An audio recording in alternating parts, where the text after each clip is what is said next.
Yo, what's going on, everybody? It's your boy, Such a Yo, a.k.a. Coach Bird, and I'm the host of the BYRDCAGE show. Cousin Tracy. What's up? We are back at it, episode 135. Man, listen. Took a long time.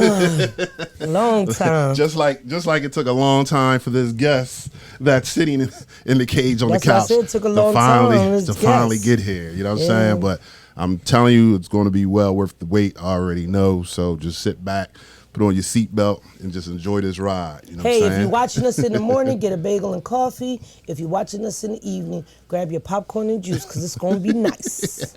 For those out there watching, you know what I'm saying? If you don't know this guy, you must have been under a rock, especially if you're in this area. You know what I'm saying? But you're going to get to know him, and you probably get to know some things that you might not have known about him. You know what I'm saying? Sitting on the couch in the cage, we have our friend, my brother, Mike Smith. Welcome. Thank you, guys. That introduction is humbling, as they would say. Yes. That's what's up. So let's get right into it. Let's go back to the humble beginnings. I'm born and raised from Camden. Born in Cooper Hospital. We can start from there. I grew up on Broadway. Okay. I'm on Broadway. I'm from 6th and Ferry. You know what I mean? All my basketball my maturity of basketball came from Centerville. I was Stanley Park, 9th and Ferry dude. I'm dating myself. I was there when they virtually built the courts on Central. Okay. But I think that a lot of people don't understand that my roots is so deep in Camden because my uncle, he actually played Onion, James Smith, and him and Milton and Kevin McGeady, Bruce Cooper, Dave Kelly, and guys like that. They were always around my grandmom's house. Oh, and Shep, who lived next door. And I was always around the sport. I wasn't a basketball player though. I was a football guy, and Ian just made me stop playing football. Made me play basketball, and I couldn't play. And he would take me to Stanley Park, and I used to just sit and watch, and I couldn't get on the court. I mean, the runs was just too intense. Right. And every time after the court, it was a guy named Ruben from Shelton Terrace in Centerville. He would make me play on one-on-one. He would beat me every day. Every day he would beat the brakes off me. And then it got to a point where I was in the game, start winning, and then I started getting taller. So they start letting me play a little bit. And like I tell kids now, there's a pecking order on how you become who you are. And I wasn't good, man. I wasn't good at all. And just a lot of hard work and a lot of time put into it and just playing. Wasn't no AAU, wasn't a whole bunch of this and that. True. We had camps, John Chaney, Sunny Hill. We had different situations where we had first travel league was Kramer Hills Boys Club.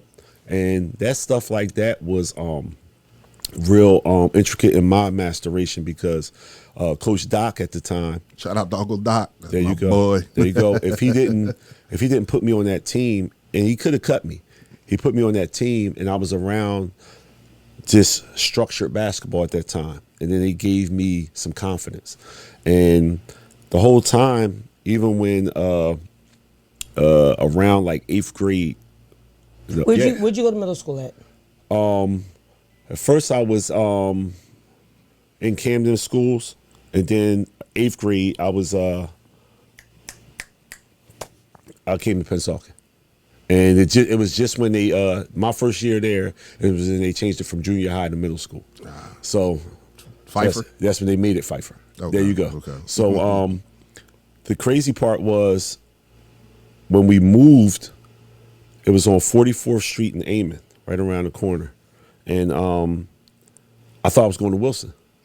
I was gassed up. I was like, I'm going to Woodrow Wilson. It's cool. And I can't wait. Found out the dividing line was 42nd Street, and I was going to Pensacola. I was crushed, man. I was crushed. So I end up at Pensacola, and it was cool because I had some friends there that I knew long term. I had a lot of people that I knew, and it was a good experience. But at the time, my mom was a teacher, and she was just trying to move somewhere where the education was solid at the time. Gotcha. And she did a real good job with that. And it was cool because the environment helped me out culturally, because at that time the school was maybe Still diverse. It was very diverse. Well, not diverse. Not it was about 80-20. 80-20. Yeah, so And it was like 80-20 African American, Caucasian. There wasn't a lot of Hispanics, correct? at that time, no. Right. But the thing that was good about it was I needed that discipline and that structure. One thing about Pennsauken was when the bell rang, everybody's in class. It ain't nobody walking the hallways. It ain't nobody going to the Panzerotti truck. Ain't no ledge. And nothing against that culture, because I grew up around it. Right. But I needed that. Yeah. I needed in the class, and you can look straight down the hallways. You know what I'm saying? Where that helped me out a lot. And to be honest with you, it was a lot of intricate teachers and principals that helped me, because my freshman year, my stepfather passed. It was like my only father figure at the time. So he passed, and I became like, I was in like a state of depression, but I became angry. So I was getting in a lot of trouble. So Mr. Taylor, rest in peace, great guy. Oh my God, Rick Taylor. He was very patient with me. And I never forget one time we was in the office, and my mom kept having to take off of work, come up there. And she just was like, listen, man, I'm just giving you permission to beat his ass, man, because enough is enough. I can't keep taking off of work. So I remember his eyes getting wide, like, yeah, I got it. You know, but he was very patient with me. And after a while, it clicked. Him and Mr. Clark was really intricate in like talking to me and helped me through the process. And after that, I just became understanding being a student. I was an athlete. I was corny. I ain't have. Everybody thought I had a bunch of girls. I didn't. You know what I'm saying? At the end of the day, I just really dedicated myself to the sport. That's what it was. So you graduated from Pennsauken, and your college life ended where? Well, started or where? Where'd you go to after high school? When I was at Pennsauken, I was getting recruited by a few schools. Wait, even before you get that, not to cut him off. Yeah. 12. God shot that out again. 12-10 on that board. Number 3 on the list, all-time leading scorer. Okay, you know so we need to see where the trajectory My high school career, okay. I feel like, where did the trajectory land? Let's not skip over that. Right. Let's talk about that 12-10. Well, let's talk about and let's talk about did y'all beat Canton High 3 times in '89? I know at least twice. Yeah. But to be honest with you, high school was a wild ride, because I think that being at Pennsauken, which is a traditional football school, true. We can take credit for giving some kind of basketball flavor to the school. And I seen how it changed with my senior year. But the thing that was funny was, right in the part before my senior year, we were dealing with some really historical Camden High teams. You know, Vic, Denny, those guys, and everybody else that played on those teams. Like, I know them, but you gotta think, like, I never forget, I started varsity my sophomore year. And well, let's get to the beginning of that. I never played a game of JV. I went from freshman to varsity. And I never forget when we was playing Camden High, and we were in the game, and it was like, I thought we was playing hard and everything. And I looked up at the school board, we was down like 30. And so I just remember, like, and it was funny because to me, the games at Pennsauken was bigger than the games at Camden High. Right. Because I was kind of used to playing in Camden High, summer leagues and all that stuff like that. And I'm gonna touch on that too. Pennsauken would bring the bleachers out on all sides. Remember how, like, the Roman Catholic game was when we played? Yes, sir. So it would be a bigger crowd. Right. So when they did that, that was my first time, like, experiencing that experience. And you got to think, that's like 4,500 people close to. Yeah. So, like, that's a large crowd. So that part right there, I think, prepared us, like, as that unit. You know, like Dean Stead, Will Lopazinski, Mike Roccabaldo, Lawrence Tatum, Lawrence Hicks. If I left anybody out, I apologize. Hubert Davis, Hubie, we had a tight unit of guys that played together for a while. So our senior year, we got a guy by the name of Claude Henderson. He came from Burlington City. Claude was cool, and we just meshed well. And then when we played Camden High the first time, we won in overtime, and it was a thing like, y'all ain't gonna win no more. This and that. That was a fluke. That was a fluke. Yeah. But when we went back there, when we went to Camden High, it was still a tight game. All those games were close. Right. But only thing I could say is, historically, no one else has ever done anything like that. You know, even some of the greater teams that came along afterwards, it's kind of hard. For number one, at that time, you had to be special to win in Camden High. A lot of people, like, a lot of people weren't doing that. You know what I'm saying? And I'm talking about legendary schools wasn't really doing that. Right. So when we did that, it was kind of historical for the school. It was different, and I think that for me, it was never no pressure. I just felt like, I'm playing against people I play against all the time. Right. So that's what the unique thing was. Like, I'm from Camden. Right. I was there all the time. Right. And at the end of the day, I was in Camden High a lot. Right. Like I used to catch the bus to Malton Pike. I was telling somebody the story, and walk to Camden High because we got out early. Right. And then walk with all my boys from Sixth and Ferry, always Sixth and Ferry, because I didn't like Princeton. I didn't. This Listen, area. we didn't all do that. Yeah, so we got on the bus from Camden Catholic to drop us off at Parkside so we can walk home with the Camden High kids that lived at Fairview. Well, to be honest with you, like Camden High is like, if you grow up in Camden, Camden High is the place that you want to go. I mean, I was a kid growing up, and like my older siblings used to take me to games, so I went to a lot of games. So I thought that it was a pro team because I never was able to go to see the Sixers and nothing like that. So when I used to look at like Culberson, Milt, Billy, and those groups, Kevin Walls, and those guys, I thought they was pros. I didn't think they were high school kids. So and their warm-ups was lit back in the day. Listen, man, listen. You thought remember they would come out with the three, the yellow one, the purple one, and the white one. The white one with the long, the Tiger Jones, with the Panther Jones, Listen, first of all, that was so ill. That was crazy. That was so ill. Say is like just playing in high school and having the opportunity to play on that court was special. I don't know how people feel now. I don't know how they feel about the tradition. It's so funny. Yesterday, I was on the phone with Mr. Waller and Milt Wagner. I was on the phone with them.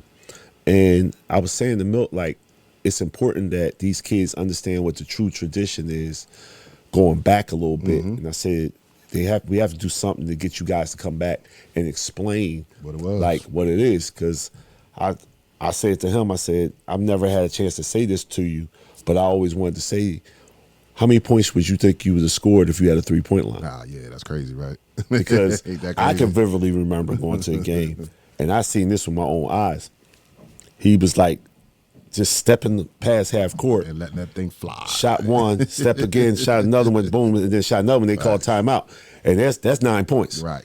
You know what I mean? So all that I'm saying is, true. I've never seen, like, and looking up to those guys and then seeing him, like, seeing a person like him and these guys go to college and watch them on TV was like inspiration. You know what I mean? But I think what has been lost culturally in the environment is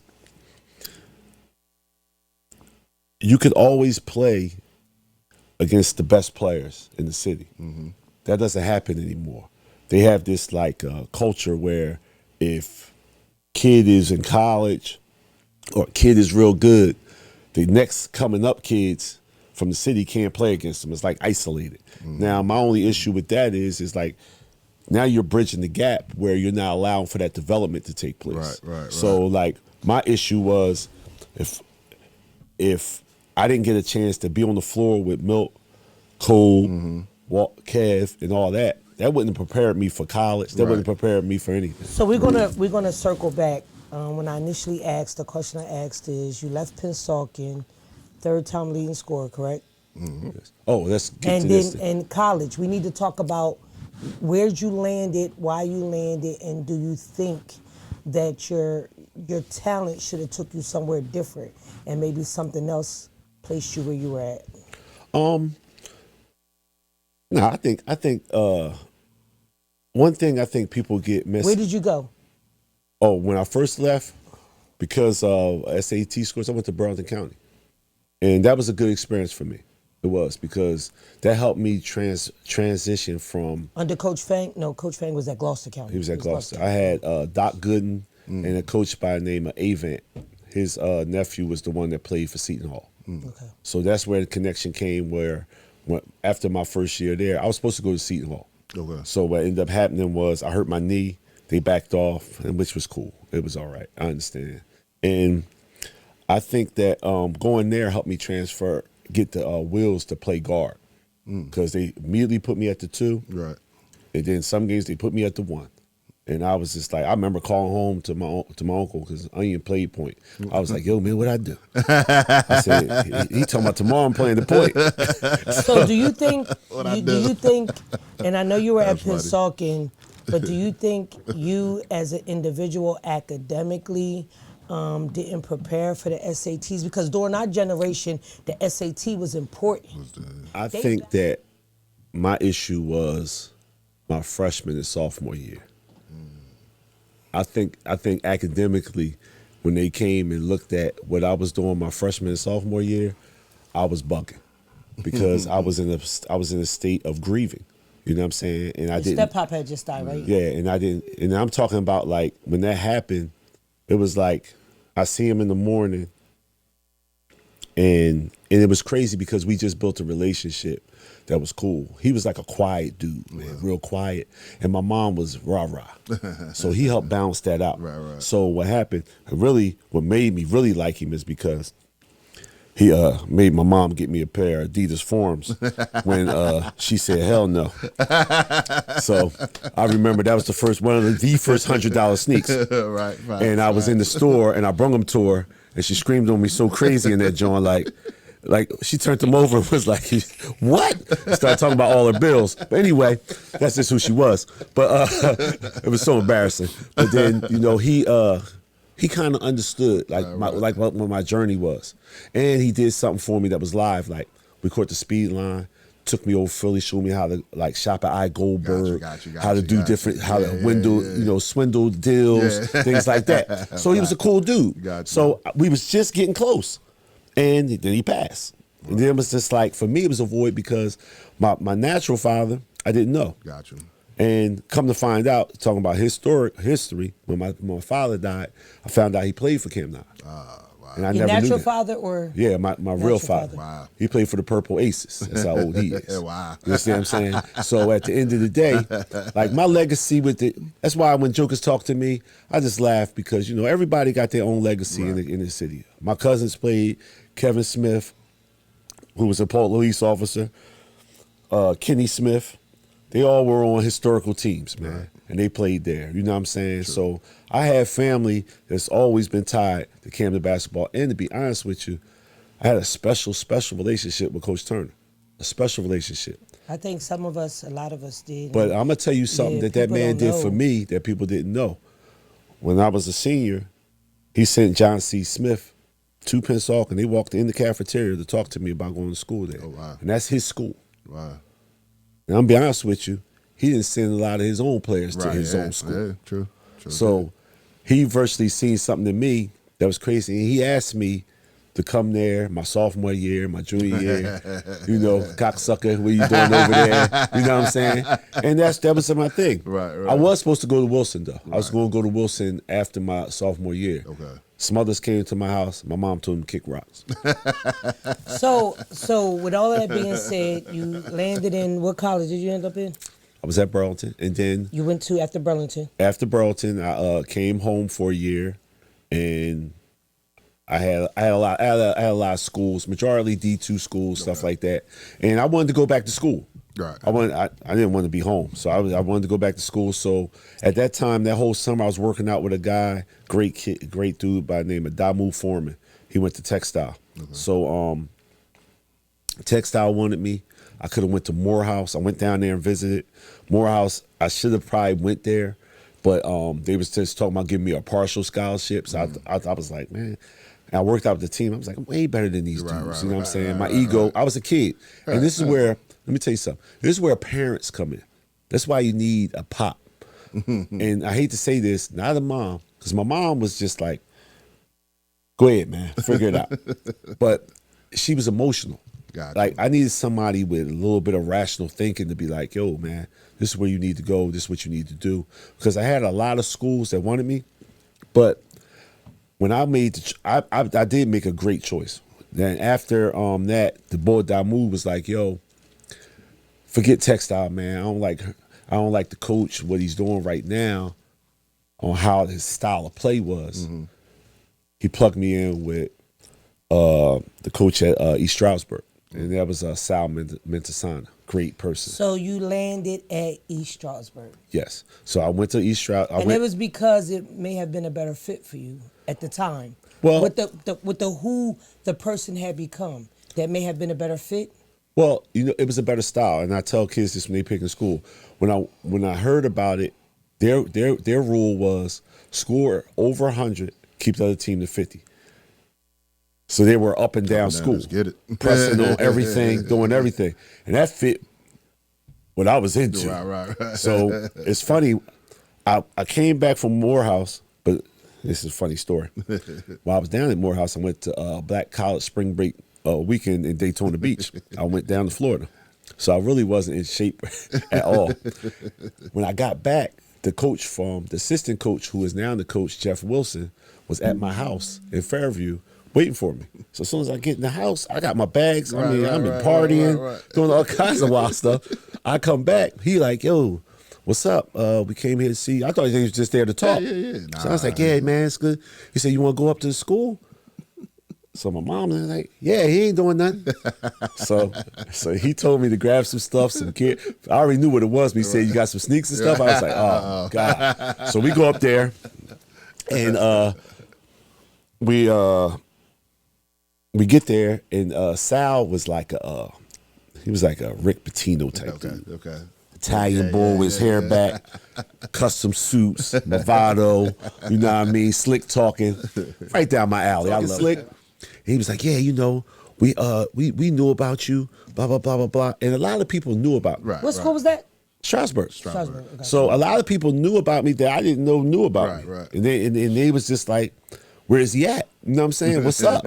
So I was always still playing. So the funny part was, we get up there, he was like, yo, team would be working out, this and that. I was like, all right, cool. So he was like, yo, you want to play? They ask you if you want to play. Right. Says, I already know what that means. Yeah, right. You know, you got to play. You got to play. You know what I'm saying? So we go out there, and like every afternoon in college, what they do, they have their own runs. Okay. So in college, what people don't understand is everything's mandatory. You think it's like when you see it, it's like, oh, you can do it, you can't do it, but you got to be there playing at that time. Right. So when they was playing, I was in there, and the court felt like it was from here to Alaska because it was like a field house, but it was a side court. It wasn't their main court. But that joint was long. I was looking down there. I was like, damn, it's joint long. So we going up and down. I was like, man, So the problem was on defense, they was running their plays. So it's this guy named Mako. He wasn't that good. Right. He coming off these screens, whop, shooting. Whop. So I'm like, how's this boy killing me like this? So he's shooting these J's, getting me, right? So I said, I got to figure something out. So what ended up happening was, one thing about me was, if I can get in the open court, I can make something happen. So what ended up happening was, somebody get a steal, but they kick it up to me. But I'm running like this way, and then it's a ball from DC. He was there, and he's like 6'8", so he coming this way. So as we coming, boom, I was like, this is it. That's all I got. That's all I got. This is it. Man, I dunked on that boy so hard, man. He went falling onto the ground, and then they stopped the runs. That was it. So I didn't know. The coach was hiding and watching. Okay. So he was like, oh, it's over. Come on. So he brought me in and was like, here, let's sign the papers. So I was like, sign the papers? I was like, I don't know. So how they really got me was, it was Black College Spring. No, but that was, it was Spring Fling. Okay. So it was nice up there. Everybody was out. Right. kegs everywhere, this and that. And I really wasn't in really drinking like that. So I was just like, dang, this joint is nice up here, man. Not thinking about wintertime. I was like, it's spring, it's nice. So they lured me in. So I was like, you know what, man? And I met a boy from, he went to Christ the King. Mike McNulty, man. He ended up becoming my roommate. Okay. So he was from New York, Queens, New York. White guy, Irish. Cool as hell. And he was coming from Hawaii. Okay. So he was like, man, I was homesick, man. I just want to get somewhere close to New York, man. So he was like, if you come, I'll come. So I was like, you know what, man? We was cool. That's how I got a story. That's how we end up in Strasburg. I got a story for you. See if you can remember. Remember after Iowa State, I landed at Camden County for a while. Yes. You was at East Stroudsburg. Camden County girls was paying East Stroudsburg's girls. I had my arm in a sling, and I seen you at the school, and you was like, yo, T-Hall, what the hell you doing here? And I was like, yeah, I ended up blowing out my shoulder, and I'm at Camden County. And that's how I knew you was at East Stroudsburg, because I hadn't seen you since we graduated from high school, and then I knew that you had landed up there. I always thought in my life, and I thought you went to East, like Shippensburg or something, but it was East Stroudsburg. But I remember, you remember that? Mm-hmm. And you was like, yo, you at Camden County? I was like, yeah, all roads lead back home at some point if you don't do right. Yeah. Well, the thing about East Stroudsburg, which was good, was they were that was a good situation for me. Patient. Like I said, the style of play, really good. And I think that being in that environment and being on that campus, it was real college life. You know what I'm saying? It was really, really college life, like dorms, right, everything like that. And I had a great time. And I'm still. Did you graduate? No, did not. How many years were you there? That you played? Played two. Two. I played two. Gotcha. And the biggest thing is I think that one of my biggest regrets is like, my opportunities, I end up becoming like all conference there, things like that. I think my opportunities would have been a little bit more if I would have finished up there. Gotcha. I just think that they did everything they could. You know what I'm saying? Right. So that stuff was just pretty much on me, man. So a lot of whatever happened next kind of was on you. You owning it. Explain something to you. One thing about me is, anybody watching this, I'm accountable for all my actions. You understand what I'm saying? Good, bad, or indifferent. But because we having young people watch, that's what my point is. At some point, you got to take accountability for however your situation works out, right? Let me explain something to you, man. Everybody want to make excuses about what happened, what didn't happen. Listen, I've had awesome experiences in my life. After like not being there, I've had awesome jobs. I've had awesome people I work with. I've had awesome experiences where, you get opportunities in life. It's how you maximize them. I think that what sports do for you is it gives you a discipline to be able to do things. Supposed to give you a discipline. If you have it. My problem is with a lot of people that play sports is that they don't use the tools that they get from it and transfer them into life. Like right now, like I really feel good about the things that I'm doing. I feel good about like starting a company with some of my friends that are basketball people. I have a company called the Academy of Hoops. We started in 2009. We're going to get into that whole thing. So we coach together, you know what I'm saying? Oh, yes, let's talk about that. A lot of people might not know that, but you know what I'm saying? And this is because this is when I was just first getting into coaching, you know what I'm saying? Was you with us when we won that Central Jersey sectional, or did you come a year after that? You came both. I was there. You was there, right? Yeah. So that was my first year there. Yeah. So the funny thing was that with that I was playing ball with the boy Duke that went to so Duke was running the remember on Sundays he used to have the runs up Pennsauken. Yes. So he works in the municipal building. Yeah, he's still there. Yeah. Yep, and he because used to play with us at when I was at Rutgers Camden playing. There you go. Come in and play like that. We used to play in the little leagues and stuff like that. And he was like, "Yo, man, you ever think about coaching?" And I was like, "Nah, man." I said, I can't deal with that, man." So the crazy part was he hooked me up with Dunn. Okay. And shouts out to Coach Dunn. Yeah. So Coach Dunn, man, and me and him talk. Our first conversation, we must talk for hours. Okay. Just talking about basketball. Right. And when we were talking, I was like, yo, man, can I come up there, man? So I didn't really know that they had Al and all of them. I didn't know all that. I didn't know all that. Like, I knew of Al. Right, I know what you're saying. Because you know what? Aaron Burt told me about Al early on when he was younger. Got you. So I went up there. When I went up there, I got around it. It was like, ooh. You know what I mean? But you know what's funny? I ain't know how to coach either. I ain't know how to coach. So I was in the joint like this.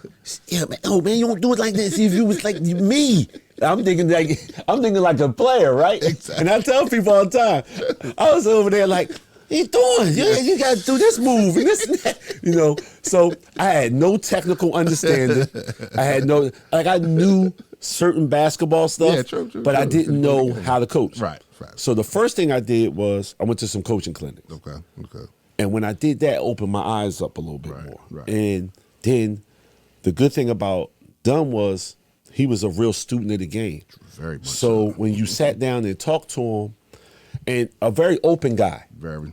Like he wasn't a guy that was like, nah, we ain't doing that. You got to go my way. Or if you don't do it my way, for whatever. So the beautiful thing was he allowed, I'd say for both of us, to mature in the game. True did. Because we learned the game and we learned certain things. And the beautiful thing I had learned was, as a coach, you're a vessel. And you're just passing it. They're going through you to get to where they got to go. Very true. And the thing that was so unique about that was when you came on, I knew you. Right. You understand what I'm saying? Right. True, so I felt cool. Honestly, the thing I learned in that coaching experience was we was all cool, man. We had the kids was cool, everything. We had the kids, structured, discipline. Parents, that part right there became a. What year was that? Do y'all remember? 90. No, that was 2003. 3 and 4. Yep. And 4 and 5. Yep. Yes. Yeah. So parents starting to be the way kind of they are now back then. Let me explain something to you.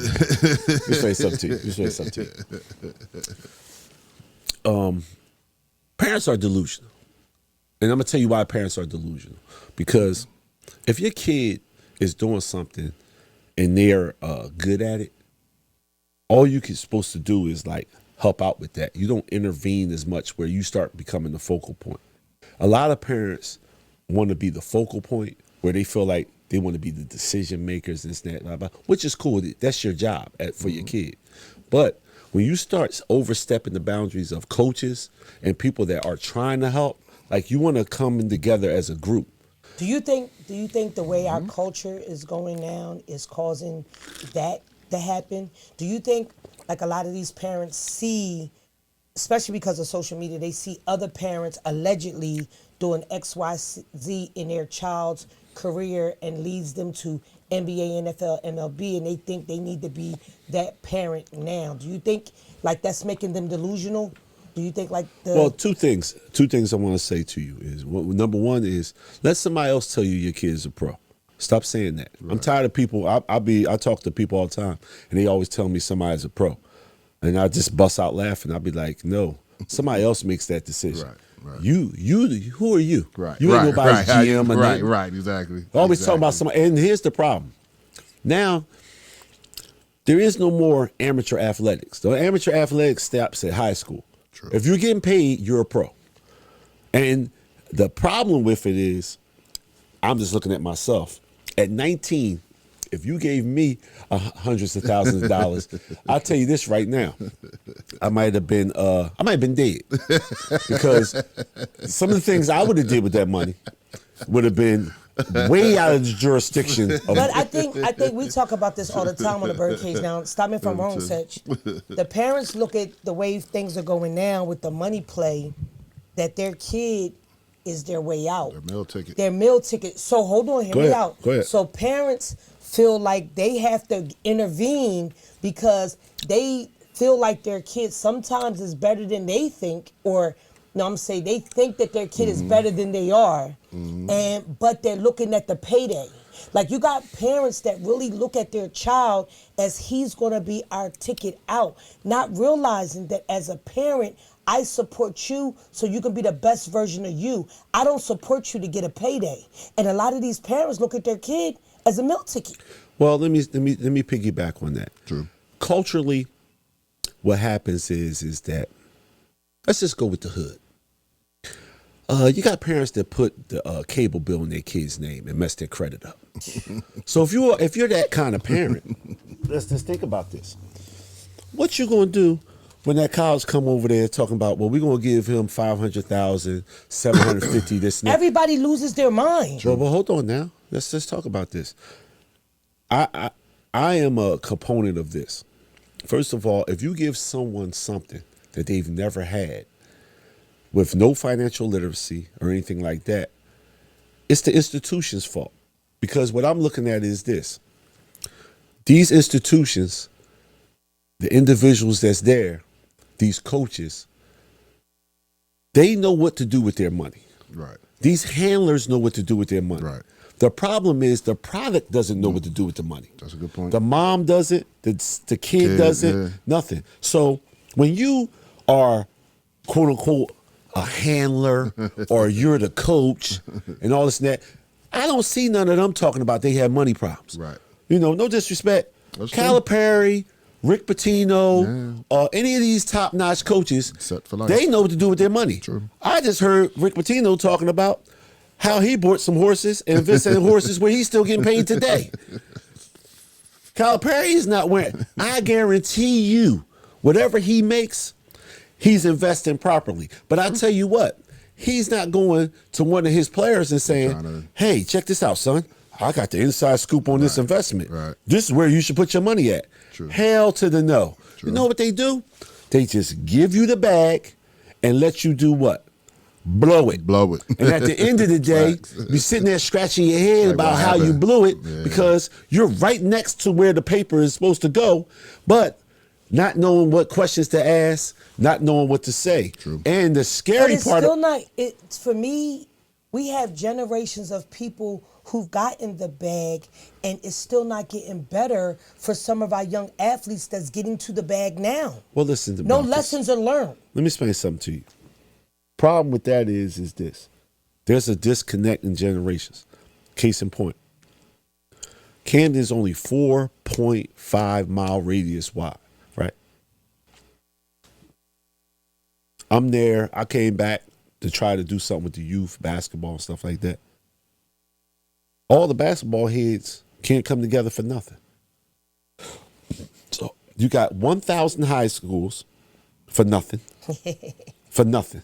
For absolutely nothing. 11 high schools And- in 4.5 square miles. Yes. And the problem is you're spreading all the talent out. Then they say there's no talent. That's a lie.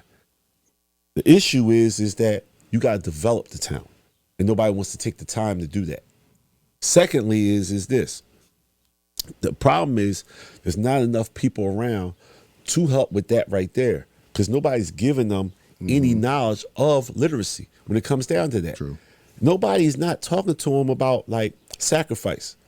Everybody in Camden is willing to make, how can I say, risks to go to jail, but they're not willing to take the risk to put their money up for 10 years. True. You see that?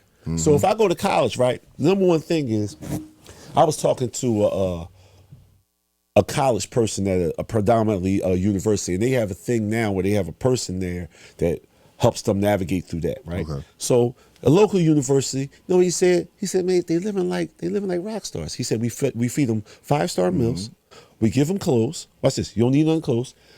You don't have to go to class anymore. You do everything online. Wow, yeah. And watch this. Watch this one here. Watch this one here. And pretty much making sure everything's straight with that. So now you got the money, right? You don't need the money. Right. But the problem is you want to live a lifestyle that you thinking, quote unquote, you see somewhere else. But you know what? It's all because nobody's schooling them. Right. The ones that are being schooled are the ones that's doing this. All right, I'm gonna be here. I'm not, if I do go pro, Cool. But these 2-3 years, I'm gonna do this bid at college. Right, I'm gonna go to jail at college. I'm gonna take this money, give it to me. I put it up, and another thing but too. The problem lies is this: I'm not really spending no money in college, and you giving me $400,000. You know the first thing my mom is going to say? I need to get to your games. I'm bringing me, my sister, my aunt, your cousin, your grandma to the game. Hold on, hear me out. Hold on, stop. I'm not going to work my job because I need to be at all your games. No. So first and this of all, is you know what I'm saying? First, I hear you. I hear you on that, Tracy. But hold on, Tracy. Where do we hold on, Tracy. get the parents to understand? First of all, this is the problem. I'm going here. I'm touching something people don't want to talk about. Need some dads around, man. Common sense. Because number one, what you quitting your job for? Right. That ain't your money. That's a good point. Let me explain something. My man Al, man. Al, I'm sorry, man. You know I don't do this. I talked to his dad, man. Rest in peace. You know what first thing he said to his son? That money's yours, man. That's not my money. Right. He's a man. Right. He didn't go there like, oh, you just signed a contract. But think about a lot of your athletes that are signing big contracts and going to college. They're raising single-family homes. And you're right. Maybe it do need to be some dads around. Because at the end of the day, a lot of moms is controlling the narrative for their child's academic and athletic careers. Let me explain something to you. Forget sports. That's right now. I said academic. All right, let's say this. Forget sports. So right now, your daughter go get a job. You taking half her check? I'm not that person. No. Even... I'm just saying. This is what I'm saying to you. If your kid gets a job, like I'm the parent that don't feel like my child should pay me rent because here's the thing: I need my child to learn money management. I need my child to save. I need my child to be ready for when I decide to put them out. They can live a life. Tracy, we're not talking about us. We talking about the one. We talking about the one. I'm just saying. No disrespect. I can't that blow the bag. Right.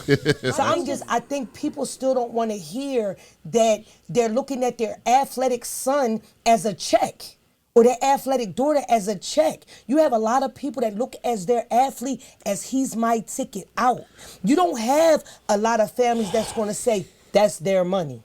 Well, they will be broke. And that's where the problem What I'm lies. going to say to you is that's where the problem a fool and his money should dearly apart. That's right. So the only thing I'm saying to you, we can agree on one thing.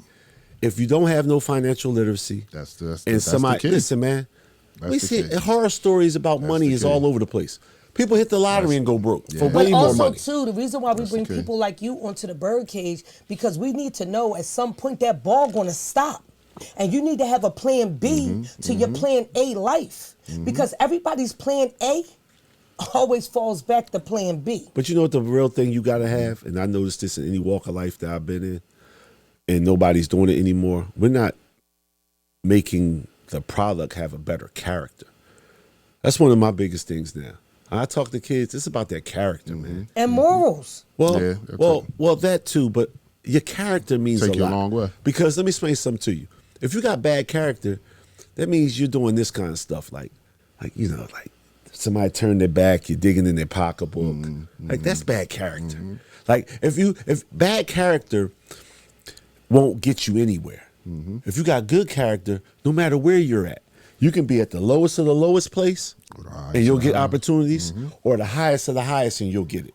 True. The issue with us right now is we got a lot of people with bad character around. So bringing that up, we're going to revert to the Camden Aces. Yes, let's talk You about had you let's had talk stopped about the coaching. aces. Yup, you had stopped coaching for a while. What made you decide all of a sudden now in this age in your life and seeing what you've seen, been through what you've been through, that you wanted to get in front of some young athletes to help educate them on character and being an athlete with character? Well, the first thing I did was I had other coaching opportunities, and I just didn't want to do it because number one, people don't understand this. I'm an extremist. I come from a family of people that are extremists. Like that's the reason why I never did drugs. Because if I did drugs, Go hard. They go hard. I would have been Shaquille Sunflower somewhere. Like I'd have been out of my mind. Like, you know. Yeah, I get it though. Ain't no halfway. You all the way in. And that's how I was when I played. That's how that's how I was when I coached. Mm-hmm. So coaching to me it's not just when the season comes. Right. Like you got to get the players right, especially high school. Like high school, you got to work with those guys like year round, and you got to have that. So my thing is this: if I was going to be a coach, I needed access. And now with the bureaucracy of these schools, you can get in the gym this time, you can't. I can't do it. I need. And if I was someone's assistant coach, I don't care. Just give me the kids. Right. We'll have them ready next year. So that was one of the reasons why I stopped coaching. What is the Camden Aces though? I'm going to get into that. I'm going to get into that. So what happened was, I just start coming around and looking at basketball as a whole. I went to every game. I went to Camden High games, East Side games. I went to all kinds of games. And I'm just looking at it, and I'm just like, the kids aren't being developed before they get there. Mm-hmm. You understand what I'm saying? So I already was still doing basketball stuff. Like I said, Academy Hoops, I was doing that in Villanova area, Conshohocken, boom. So I'm going to give a shout out to my man Augustine Woodland, Jonathan Haynes, Alvin Williams, myself. That's the partners in the Academy of Hoops. We started that in 2009, and we did workouts, training with all kinds of kids that developed. A lot of kids went to college. Some kids went overseas and played everything. Nice. So I knew that the methods that we were using was working. So the next part was ran leagues, did different things. So I was abreast of that. I always wanted to bring it to Jersey, but I just couldn't figure out the space. So when I found some time, I said, you know what? I sat back. I got around Chuck Richardson. Shout out to Coach Chuck. What I want to say is, number one, the platform was already there. Leroy, Fat Man, had the platform there. I just had a little different vision because to me it was just geographical. It was Whitman Park. I wanted it, to be a Camden thing where all the kids from Camden could have opportunity. So I think it was a little issue with changing the name, but we did that. And, you know what I'm saying? I'll take the backlash on that. I was the push for that. But when we changed the name to the Camden Aces, we started getting kids from North, East that felt a little bit more comfortable with the situation. I felt. Because it was not demographical. It wasn't. Yeah, and we know our city is geographically divided. So, for all the wrong reasons. Right. But I really feel like once we started developing like some structure with that it was good because we had a good group of kids from 7th grade that we worked and did things with. And Chuck did a real good job of keeping those kids together for a whole year. Okay. And which went into their 8th grade year. Now, these are all Camden kids. This is no imports. There's none of this and that. And for us to play all the other South Jersey municipalities, all the other kids that are going to Cherokee, Lenape, and all these different places, and for us to have those group of kids, first time in the history of the league, I understand, go 19-0 was special. Now, my issue is they represented what was on their front of their shirt. Right. It said Camden. Right. So that's what I made sure that we're representing the city. Right. And we had some support from Mr. Glenn Jackson and Cha. They helped us in the situation with our jerseys. And the great thing about it was we just wanted the people from the city to see their kids. Right. That's it. So that's what I looked at the vision of it being. So now the next step is the younger bucks that's coming up, developing the talent, showing them how to play, and just showing them the game, and then put them on the stage. Right. That's it. Right. But the reason why I got involved with it was because I knew I had some innate skills that I could bring to the table, and nobody can do it by themselves. Right. So true. I just thought that I could help Chuck out with some of the visions that he had, and I think that we're pretty much on the same page right now, and that's good. But I just think that with like coaches, like we interview coaches. Like we don't just let anybody coach because you got to have that same passion. True. You got to want to do it. A lot of people don't believe in our philosophy, which is cool. You know, you don't have to have your kid play for us and things like that. But we keep our door open. Right now, we're developing an outdoor summer league, which is definitely going to happen this year. And I'm trying to mend some of the wounds with everybody trying to be on these little islands, because the biggest thing is that we just got to get to a place where the adults can start being adults and holding adults accountable for some of their actions. Because what I'm seeing is what a lot of adults is like, they come talk to me and I'll be like, man, you doing that all wrong. Right. You know what I'm saying? Do y'all allow adults, parents in your practices? No, they're supposed to be closed. Okay. Yeah. Now this is a traveling team. Yes. So you're not affiliated with any of the middle schools and all of that type stuff. No. And what we do is, because the way it's supposed to work is, if you play on the travel team, you still play for your middle school team. So the practices don't coexist. Everything we develop it, so we work around it. You know what I mean? Now, some coaches have a little conflict. A kid might have to leave his game and come to our game, but at least he finished his game. Right. You know what I'm saying? So that's the way it is. And to me, I think it's just more basketball. Yeah, true. You understand what I'm saying? If you're a basketball player, you get to play as more. much as possible. You understand what I'm saying? Yeah. So that's the deal. And we don't want to conflict with any middle school situation. Gotcha. What I'm saying is that we would take a kid that's more of a project if he's dedicated. Gotcha. You see that? Like if I see like if he's trying, he wants to learn the game. Yeah. Like I have a couple kids that I'm working out right now for next year. They're not that good, but I'm going to develop them. Right. And Because get the they most wanna out work. of them. Right. And they want to come. You see that? Right. So my issue is like, I won't turn away somebody that I see like that has ability. Right. You feel what I'm saying? Especially kids. Right. You know what I'm saying? Now, Because this is 6th, 7th, 8th graders, right? yes. Sixth graders. And we can have 5th graders right. I got on you. up. I But got you.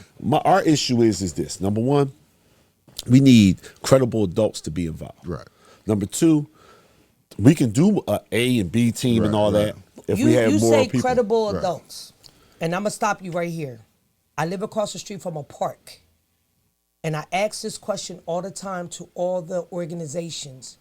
Y'all say y'all got these credible adults, but yet I can't go to the park to watch football because everybody's smoking weed. Everybody's jumping on social media. Hold on. Everybody's jumping on social media as a credible adult.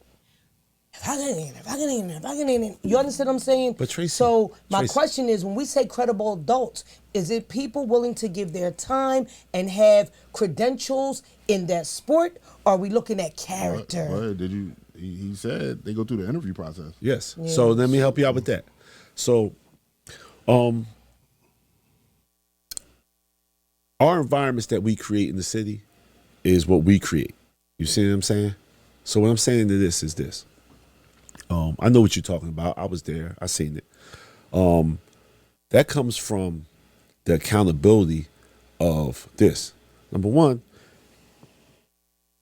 if you're going to have a smoking section, if y'all want to smoke and do all that, it shouldn't be nowhere near the kids. All right. It's not supposed to be in the park. Well, So first and big-ass foremost, it's a lot of things that's not supposed to be there. But the enforcement of that comes from dual pieces. Number one, it comes from the individuals that's running the organization. And the next thing, it comes from the police. Because the police stand right there while they're smoking and drinking. I've seen that with my own eyes. But that's a whole nother piece. My issue is this. If you're going to enforce something, you need to enforce it with this. Take away what they're there for. Hey, stop the game, man. Game won't start until y'all stop this nonsense. See that right there? See, I know what it takes to make things work. Right, but you know what I'm not going to do? I'm not going to overstep no boundaries. True. Because let me tell you something. One thing about us, we love them sports in the city. Ooh, we love it. We want to watch, want to talk about our kid, or this and that. Stop the game. There will be no game until we get the you put the joy juice down and put that love stick down. You feel me? I definitely feel you there. Nobody's doing that. Right. You know what they doing? Everybody's still in the game. Right. So what I'm saying to you is this, man. I watch so many things that I could be like, yo, you know what? I can help with this. Right, I can do this, that. Right. But I just give suggestions. Right. You know what I'm saying? I'll be a concierge. I'll give you a suggestion. Right. You use it. Right. You don't. True. But you know what I gravitate myself to?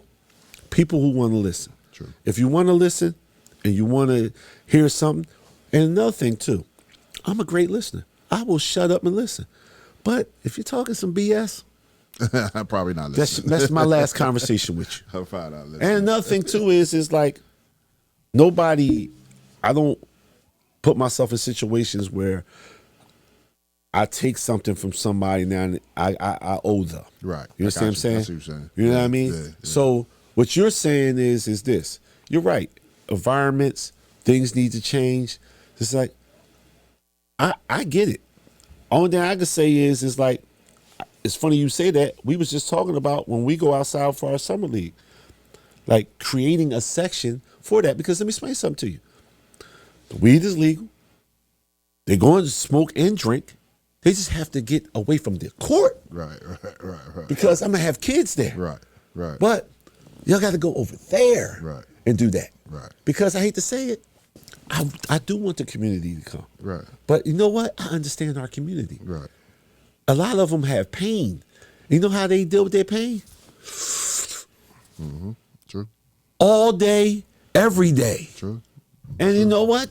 It's just part of our culture. True. Now, can you help them understand the when and the where? Right.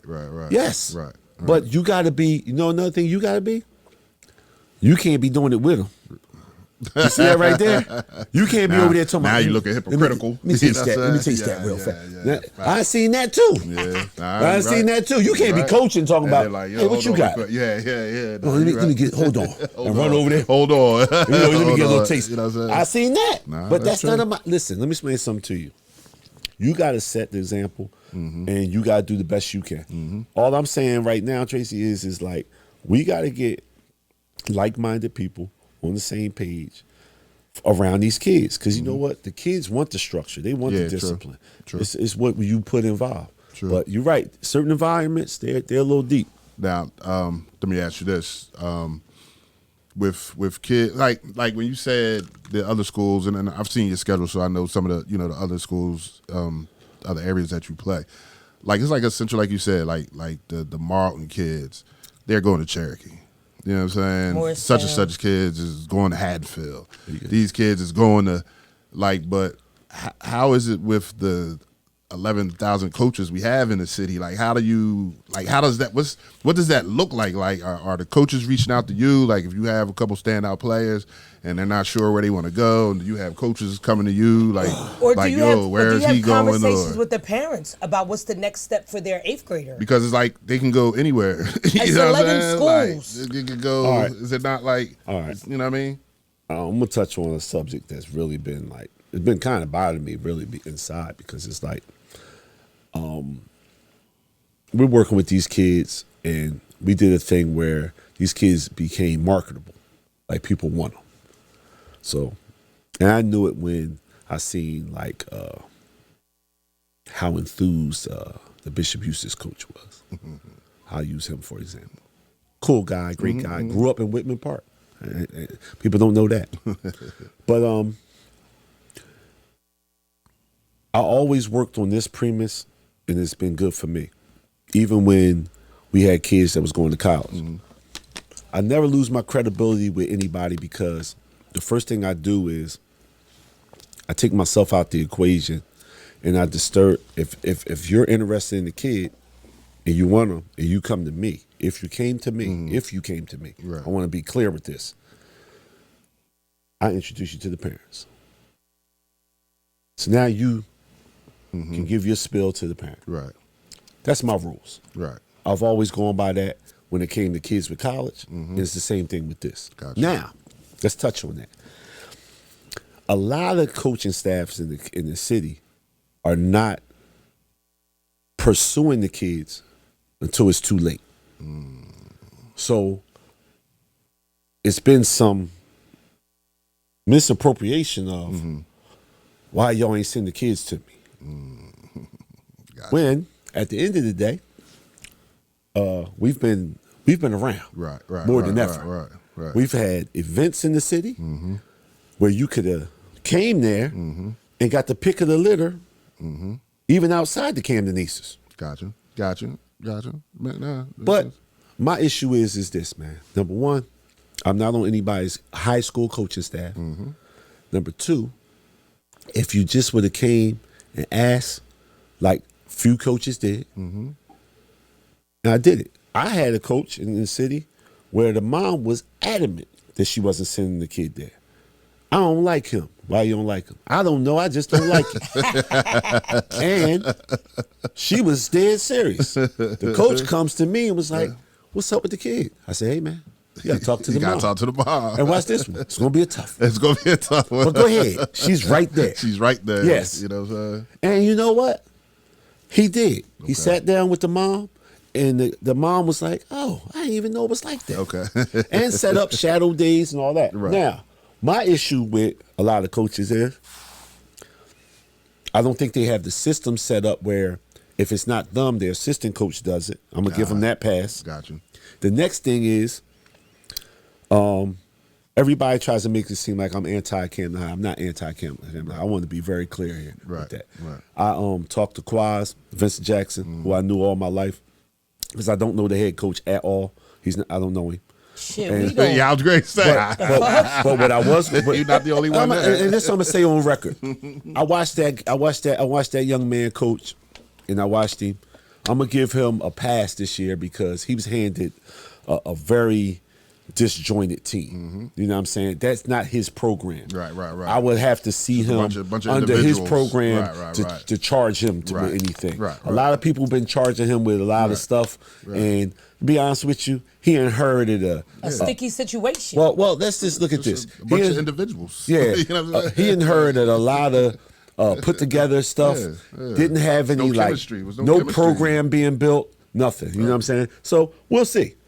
We'll see who he is. Right. I wish him best of luck because he's dealing with the evil empire over there. And if you don't do well, they'll be on your Your ass. ass is out. Well, I don't know, but we'll see. No, I'm just saying. But that's a tough situation. I just Right. think that he was in a tough situation this year, just watching it. Yeah. And I just think these coaches are not in tune with the community.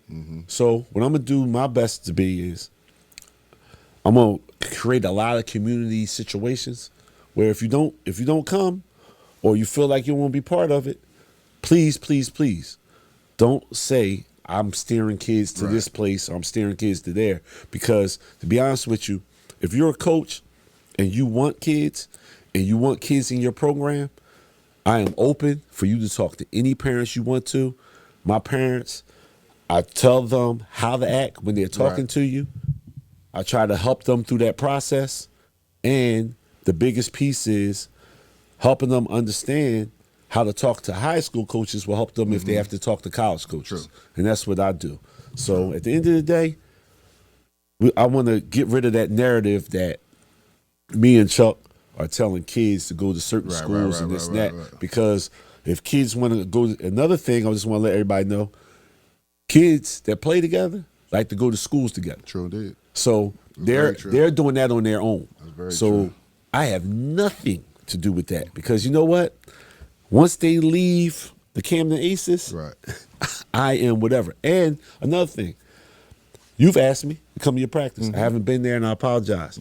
But if you want me to come to your practice or do anything, I've done it with people I don't know.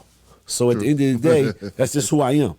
I'm not the person that's going to be like, oh, no, I don't mess with this person, that person. Right, Listen, right. I want to see everybody win. Yeah, but true. at the end of the day, I just need you to understand, stop saying that we're doing this, we're doing that. Listen, there's kids in Camden that can play basketball. And if they play basketball real well together, then they can make some noise. But at the end of the day, don't make it seem like the narrative is, we ain't got nobody that can play. Right. That's a lie. Right. And I think that the talent is always there. It's just what you do with it. Right. Well, we've been saying that for some time. When they tell kids you can't play here, so you might want to go over there, or you don't even got to worry about coming here. You need to go over there. We've been saying it on the podcast for some time. You know, we do have kids with talent. We do have children that are overlooked. We do have kids that will be great if somebody takes time to help develop them not only as athletes but as individuals. We do have that. Like, but the one thing I like about, and again, shouts out to Chuck, you know what I'm saying? The one thing I love about what y'all doing that's missing in all these type AU, all these type situations, is that y'all develop the kids. Like, on the Chuck note, I remember, God rest his soul, when Don passed away, I had said to Chuck, me and Chuck had a conversation. I said, Chuck, somebody got to pick up that developmental piece. Right. Somebody has to really, and Chuck was trying to figure out the lane. He was. And then the Whitman Park thing happened. And then you was trying to do your thing. And I think the development of you guys together has created something valuable in our community that was needed. I think the Mike and the Chuck together, the Muck, the Mike Chuck, the Muck has definitely That's crazy. has definitely created something that we needed. Big things. Yeah, that Big we needed things. in our community, and it gave the young people who a lot of people kind of didn't see an opportunity to be seen. Well, what I would say is like, rest in peace, Don, very close friend of mine. When he was doing what he was doing, I was doing it out of town, and we used to talk a lot. And Don had his own way of doing things. So me and Don used to have some private conversations because people used to call me about Don. Like, because Don would be a little rough around the edges. Don would tell you kick rocks for real, the real kind. Right. So, but he'll say some other words. So I had a couple people call me like, yo, man, your boy, man, talking to me crazy. I said, hey, be careful. He'll put his hands on you. But anyway, the funny part is when Don was doing what he was doing, it was good because he dedicated his time and effort to these kids. Now, a lot of people are not willing to do that. You know what I mean? They're not willing to do that. Like, a lot of people are around basketball, but they're part-time players. Right. They get around the kids. Like, this is a sexy time to be around the kids. AAU. It's sexy. Like, you get a uniform. You get to go all up and down the highway, waste gas. It's a waste of gas for me. Yeah, I but agree. I believe in this. Right. If you're not the best player or one of the best players where you're from, Right. you shouldn't be traveling nowhere. Yeah, that's I agree. It's an absolute waste of time. Now, back to basketball perspective, coach's perspective is this. Summertime, you're supposed to get better. That's it. Summertime, you're supposed to get stronger. Summertime, you're supposed to really work on your game. So when you come back into a structured environment, let me explain something to you. College, pros, high school, play at a certain time of the year. That's when the real basketball starts. A lot of people don't like for me to say this because a lot of people are involved with, EYBL, which is cool. And it is a brand. Right. But when you get that real uniform, when you with somebody that's like, hey, run this play like this, that's when we're going to find out who you are. Right. True. I need you to come down, pass to Tracy, and cut through. Yeah, right. Can you do that, Can son? you do that? Without dribbling 29,000 times? Right. Can you do that? Just that. Yeah. All this. Yeah, no, can you pass and cut through? If you can't do that, I can't use you. what kind of? Don't get mad when he be like, have a seat, hear that horn. So do you think, because we got to start wrapping it up, but do you think that the kids should have an off season so they can train, strengthen, and work on their craft? Do you think there's an off season needed? Because right now, it seems like no sport is at an off season. The reason why I say that is, hold on, hear me out. I'm pulling out my house today.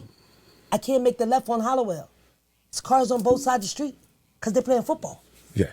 Football. Do you think there needs to be an off season? I think that kids should play multiple sports to get away from whatever. If you're just a sports person and you like being competitive, just play something else. You understand what I'm saying? The problem is these adults are clinging on to kids saying, you're my kid. Right. You're going to play spring football, this football, that football, flag football. And if you want a kid to be just a football guy, cool. Let him get CTE. Right. Let him get the CTE, get that good CTE. Don't get no break on the brain, and figure it out. But my thing is like... But other sports build other muscles that you need for the one sport. Does that make sense? Well, I just think that, everybody begs to differ. Everybody has their own philosophy on what they believe. Like, yeah, I do basketball training, but I'm not a forceful guy. Right. I just have a door open Yeah, if this is what you want to do, cool. Yeah. And I working around all this other basketball that's going on. Right. Like, you know, all this other basketball is just crazy. Yeah. And like, I just think that the people that are involved in it, like some coaches are great. They developing the kids. They trying to do what they can do. Some coaches, I've seen some coaches, they really don't know what they're doing, but it's none of my business. But at the end of the day, I'm not here to judge you on yay and nay, just like trainers. Right. Like I see people training people, and I just be like, wow, man, like you know, how did that happen? No, well, the issue is I know it's not going to equate in the game situation. Right. Like you're going to take that same move, that premeditated move that you've been working on, and you're going to try it in the game. And my thing is like I train from a different perspective because I once was a player, and I also know from a coaching perspective the things you need to do. Like I see a lot of kids, right? They can do all the dribbling moves, right? They can shoot. They got all the moves. I'm talking about they're really polished.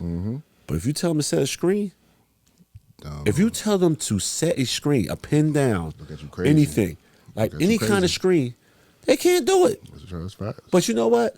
You've been training all this time, but you don't know how to work with another person. You got all the moves. And if you tell a person to pass the ball to somebody else, they throw the worst pass in the world. After watching the kids play this year, one of my biggest pet peeves after watching a full season of the kids was, I'm going to work on passing. I said because the problem was kids would be open, they'll go to throw the ball, but they're throwing it to them where they can't do nothing else with it. Right. You see what I'm saying? And I'm just looking at those small things. The real deal is stop howling and screaming at kids when they haven't been taught certain things. You understand? So if you notice, even when we coach, right, we could really hold the kids accountable because we went over everything in practice from top to bottom. From top so, and watch this. to bottom. The reason why kids still love him, still love me, they coach, you know why? Because it wasn't no daddy ball. That's another thing. Everybody created a team for their kid. I'm starting to notice that. Number two, we put you in a situation where you can earn it. Right. So when you was wrong out there, like you wasn't in the right spot for help defense. But it's positioning. Now hold on, watch this. All the stuff you didn't box out, you made a turnover, things that make you lose games. We didn't have to tell you what happened when you came out the game. Right. You knew why you was coming when that out. buzzer was coming off. You knew what you did. Come on over here. Come on over here. In this area, we have a lot of on paper qualified people. True. Now, there's nothing wrong with it. Like you're a coach, you're coaching, but I don't think a lot of people put a lot of time into their craft. Very true. Coaching. Now, get back to Tracy. Another thing too, you gotta realize what's happening is because of AAU and the culture of AAU is it transferred into high school. A lot of kids can't play. Like when we were talking about my high school career, I played with regular kids. You know what I'm saying? That was from the neighborhood, that was from the community. That's it. And the great thing about like that was I learned how to be an alpha in that situation. I learned how to be a leader. I learned I think that AAU culture makes people think that they're better than what they are. And when they're on a team with regular good players, I play AAU. I play AAU. That don't mean you good. Well, that means Tracy, let me explain something to you. It's a lot of people that's out here that think that they're better than what they are. Very true. Maybe because they were in a situation or they were around situations, this and that. Let me tell you something.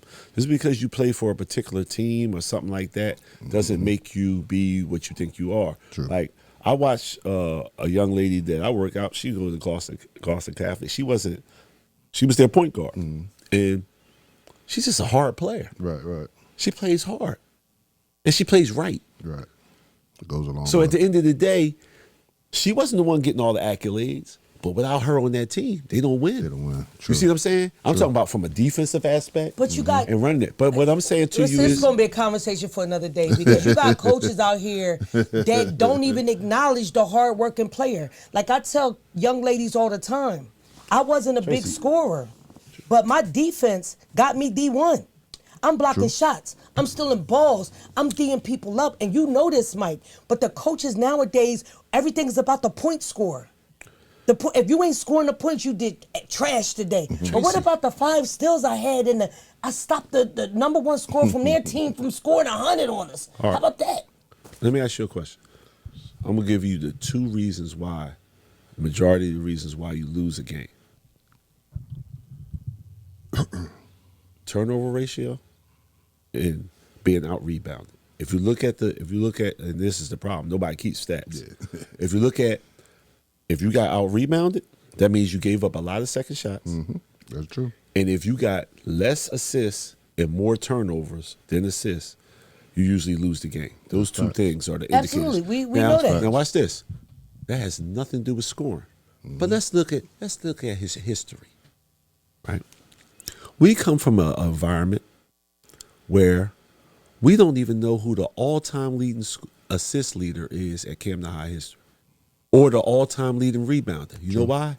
Because everything's based on scoring. Yeah. But when I say this to people, they look at me like I'm crazy. Like that don't mean nothing. But that's part of basketball. That's part of basketball. So I'm using that as an example to show, like, look at your audience before you talk about it. Right. Because if your audience only thinks about scoring when people talk to me about I don't kids, talk basketball no more, and I told you that. No. But when people talk to me about kids, they talk about in the city, they talk about scoring. So I'll be like, all right, cool. That's one facet of it. Right. Because watch this. This can happen to anybody. Just say you become a pro, right? And you scored a whole bunch of points. Now you're playing with KD. Right. You ain't no scorer no more.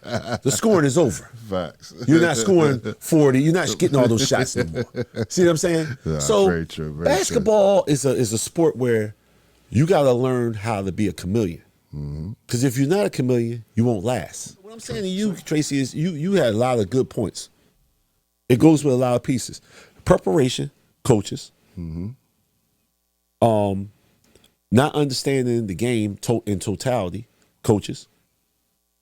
So how do you think the kids is going to be? True.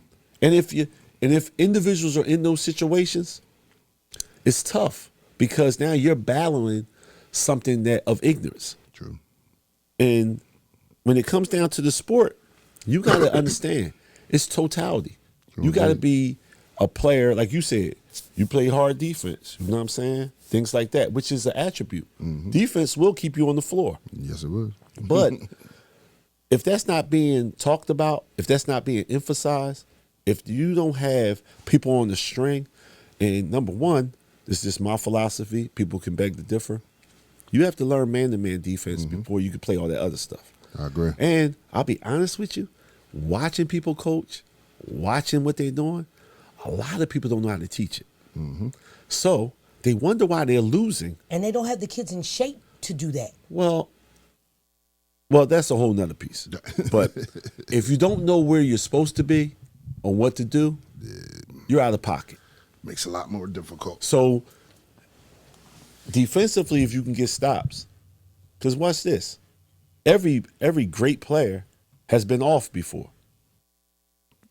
True. So you can actually still win by making sure you play the defense. You feel what I'm saying? Both sides of the ball, both sides of the court. Yeah, definitely. But you know what, though? We don't come from a culture of that. See, and I say that all the time. You know what I'm saying? I think that what hurts us a lot is, we have a lot of people that go to games, deal with kids, say things to kids with no knowledge. Yeah, and then the kid is walking around here like, I'm the best thing since whole sliced wheat bread, until that gets to the door slams in their face. Because at the end of the day, we've seen a lot of talent. True. You know what I mean? It's in these kids today, it's a lot of super talented kids. But the problem is, a lot of them are masturbators. They only can play with themselves. Because if you put them on a team with other great players or players that's just as good as them. Oh man, coach is jerking me, man. I can't play. I can't play my game. And that's when I they can't play my game. You know what I'm saying? Now they got to transfer. And we can talk about that. That's a whole nother. We'll That's a whole nother. That's a whole nother podcast. Yeah, that's a whole nother. Yeah, that's part 2. That's part 2. We got to bring you back. That's part 2. Because we had some good basketball conversation up in here today, that's part 2. which I usually don't do. I don't like having a basketball conversation because people think I don't know what I'm talking about. So I keep all my thoughts. Hey, listen, we know. Internal. You know what I'm saying? We know. But anyway, before we wrap this up, future plans. My future plans is right now I'm really been concentrating on just really I've been working on myself a lot. Okay. You know, I'm Muslim. Took my Shahada in 2020. I think that was one of the best things I ever did. It helped me get away from being so caught up in myself and helped me like really refocus on things that are more important. And it helps me in the journey of working with these kids and understanding like, doing something for somebody else instead of it always being about myself. The next piece is like helping build a network where it's just not all this divided. I try to be as open as possible. Like I tell people, like I do workouts on Fridays and Sundays, and I try to tell people to come. Right now, I'm developing a piece just for girls on Wednesday nights, and I'm trying to get that started. But my future plans is really just to get it so that the next generation knows what to do with the sport. Gotcha. So it's not just a disconnect. Right. I want everybody to know, like, this is how you give back to it. Gotcha. This is what you do. One of my favorite things is when I see a former player, how happy they are to see me. That's what's up. How they feel about, like, yo, man, you really tried to, whatever. Right. Even, I'm gonna tell you what's funny. Even people that we might have cut, right, will be like, you know what? You told me. You know what I'm saying? Because we didn't, one thing I could say is like, no hidden agendas. Right, gotcha. You feel what I'm saying? So when I deal with kids, man, I'm straight up. You know what I mean? And I tell them. And I'll give my shirt off my back to a kid. I do kids, I don't do adults. Right. So at the end of the day, if a kid needs something, I go above and beyond to get it. And I'm be honest with you, in the city, what I'm starting to see by dealing with these kids, a lot of kids are not eating. A lot of kids don't have certain things. That plight of poverty is still there. I know it looks like it's not, but it is. And just by being able to go into some of these homes, right, it's like I have a whole nother mission on, like, how do I connect people to help with that? True. So when I'm talking to the bureaucracy of the city, I'm talking to them from a perspective of like, hey, man, this is what the kids need. Right. You know what I'm saying? Now, you could be a part of it or not. Gotcha. Another thing, too, is I'm not pigeonholed where I'm wanting to lean on an organization to help me with anything. If anything, we can get it from the muscle. That's what I told Chuck. Let's build it up. They want to be part of it. Let's partner together so that we have more of accountability within of what kind of brand we're building. So I just felt that way. I did it with the Academy of Hoops. I didn't have to go nowhere and ask. I just think when I dealt with municipalities and other places, it was a little bit easier. It's funny that where you're from sometimes it can be a little tougher, but I think that we can bridge those gaps. True. You know what I'm saying? And make it so that the kid has a better experience, because my issue is like giving the kids quality stuff. Don't shortchange the kid. Gotcha. And like I said, I don't have a lifestyle. My lifestyle doesn't consist of a crazy nightlife where I'm like, hey, man, instead of buying them uniforms, let's get them these Chinese joints. And I had some money for the night. Right. I got you know what I mean? Yeah, you know what I'm saying? So that kind of stuff ain't there. You know what I mean? And I try to have like-minded people around where it's like, hey, Right. don't think like that. Right. You know True, what I'm saying? true. Because the kids deserve more. Yeah, definitely. You know what I'm saying? And you know, I would look at other communities, they're giving their kids more than what we're giving them. But we can do a little bit better. Gotcha. You know what I mean? Gotcha. So that's where I'm at, man. Hey, Anything to help some kids. We definitely appreciate you. You know what I'm saying? Stopping through. Man. Oh, got something for you. Gifts. That's what I like. It's for Tracy. Ken the Aces. Yeah. Boom.